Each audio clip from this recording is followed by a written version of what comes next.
Salam saudara yang dikasihi Tuhan. Hari ini saya ingin menyampaikan kepada saudara renungan tentang roh pengertian. Mengapa ini menjadi penting? Karena kita belajar dari beberapa orang yang dipakai Tuhan dengan luar biasa. Sebetulnya mereka tidak punya sesuatu yang hebat-hebat, kecuali mereka unggul dalam pengertian demi pengertian. Katakan saja misalnya Yusuf yang akhirnya menjadi Perdana Menteri di negeri asing.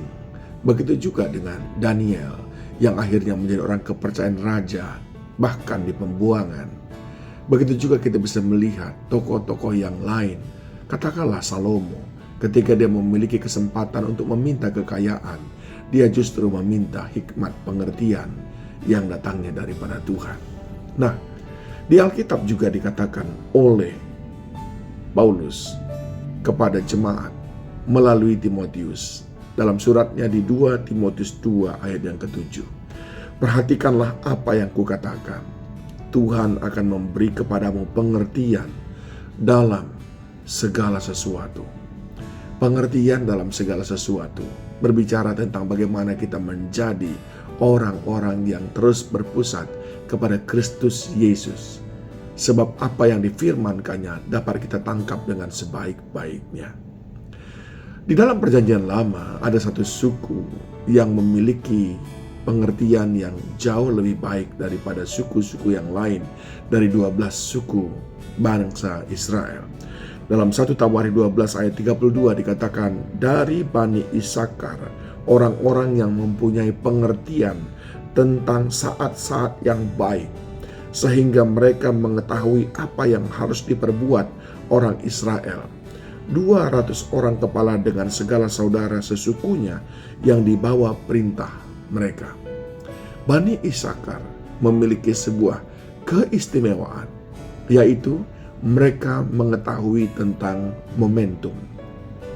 Mereka mengetahui tentang kairosnya Tuhan. Mereka mengetahui tentang waktunya Tuhan.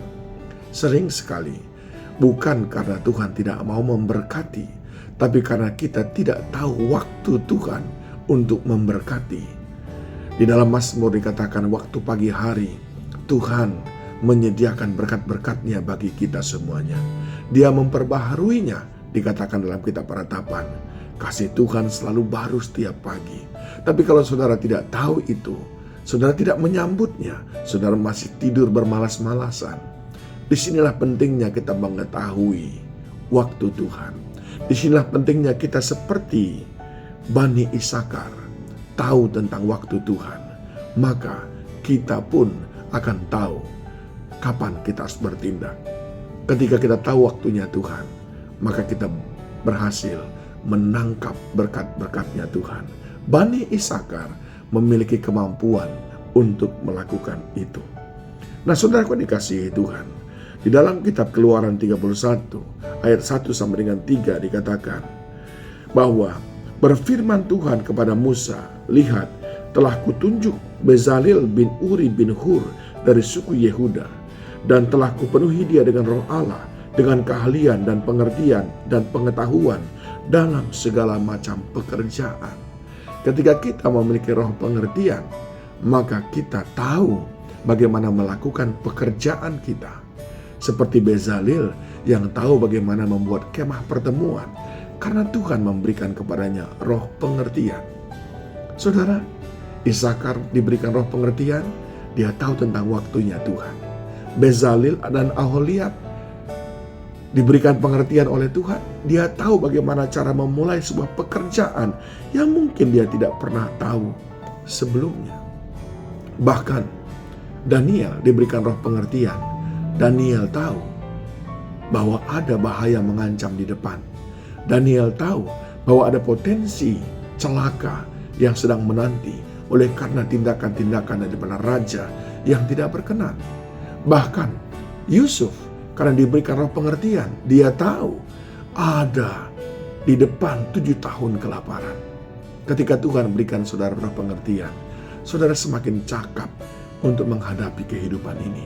Nah, pertanyaannya, bagaimana kita mendapatkan roh pengertian? Yang pertama adalah diberikan oleh roh Allah. Ayub 32 ayat 8. Tetapi roh yang di dalam manusia dan nafas yang maha kuasa, itulah yang memberikan kepadanya pengertian. Roh Allah memberikan kita pengertian.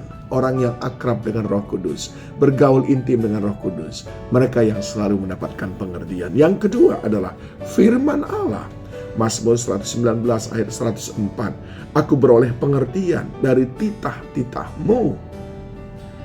Pengertian kita peroleh dari firman yang kita baca, sehingga kita tahu mana yang Tuhan kehendaki, mana yang bukan, mana yang mendatangkan berkat, mana yang mendatangkan kutuk, mana yang mendatangkan belas kasih Tuhan, mana yang mendatangkan kekecewaan di mata Tuhan. Dan yang ketiga, hadirat Tuhan.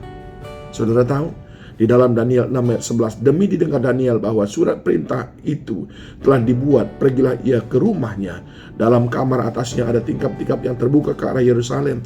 3 kali sehari ia berlutut berdoa serta memuji Allahnya, seperti yang biasa dilakukannya. Lalu Daniel 10 ayat 12. Lalu katanya kepadaku, jangan takut Daniel, sebab telah didengarkan perkataanmu sejak hari pertama. Engkau berniat untuk mendapat pengertian dan untuk merendahkan dirimu di hadapan Allahmu. Dan aku datang oleh karena perkataanmu itu. Saudara yang dikasihi Tuhan, saat kita intim dengan Tuhan, ada dalam hadirat Tuhan, di sana Tuhan mau berbicara kepada kita. Ketika saudara menyembah Dia, izinkan Dia berbicara kepada saudara, memberikan pengertian-pengertian dalam hidup ini. Kiranya